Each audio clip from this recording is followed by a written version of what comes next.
Umoja wa Ulaya unapanga kuwekeza zaidi ya euro bilioni 4.7, zaidi ya dola bilioni 5 nchini Afrika Kusini kusaidia miradi mbalimbali ikiwa ni pamoja na mpito wa nishati safi, utengenezaji wa chanjo na kuunganishwa kwa dijiti na kimwili.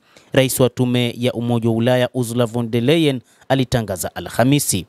Tangazo hilo linakuja wakati ambapo Marekani imeamua kutoa misaada yake nchini Afrika Kusini.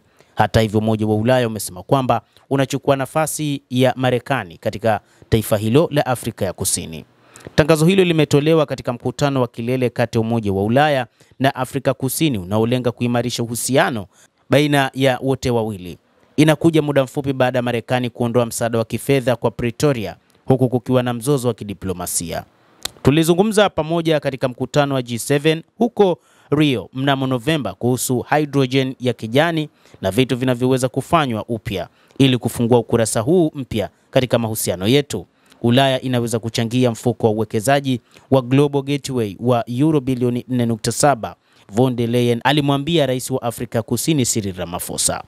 Sehemu kubwa ya kifurushi cha msaada wa euro bilioni 4.4 itawekezwa katika miradi safi na ya haki ya nishati kama vile kupanua uzalishaji wa nishati ya upepo, jua na hydrogen nchini humo.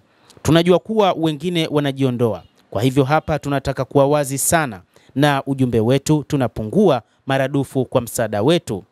Pretoria ilitangaza wiki iliyopita kuwa Marekani imejiondoa katika kundi la washirika wa kimataifa IPG, muungano unaojumuisha EU, Uingereza, Ujerumani, Ufaransa, Italia, Canada, Japan, Norway na Denmark. IPG inataka kusaidia nchi kadhaa ikiwa ni pamoja na Afrika ya Kusini kubadili nishati safi.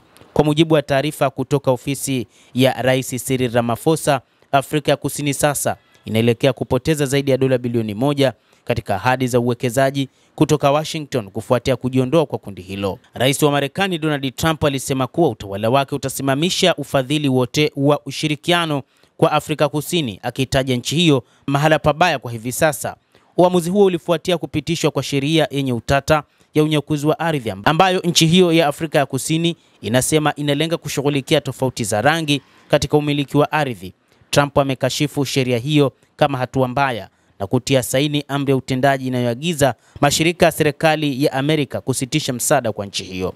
Katika hotuba yake katika mkutano wa kilele wa EU na Afrika Kusini mjini Cape Town siku ya Alhamisi, Ramaphosa alisema tukio hilo linafanyika wakati wa kutokuwa na uhakika wa kimataifa unaojulikana na kuongezeka kwa msimamo mmoja utaifa wa kiuchumi na kujiepusha na sheria za kimataifa, anasema Cyril Ramaphosa, rais wa nchini Afrika ya Kusini. Endelea kutufuatilia mtazamaji wa The World News, na usisahau kulike wala kucomment, lakini pia kusubscribe channel hii. Utakuwa ukipata habari hizi kwa mapana hapa The World News.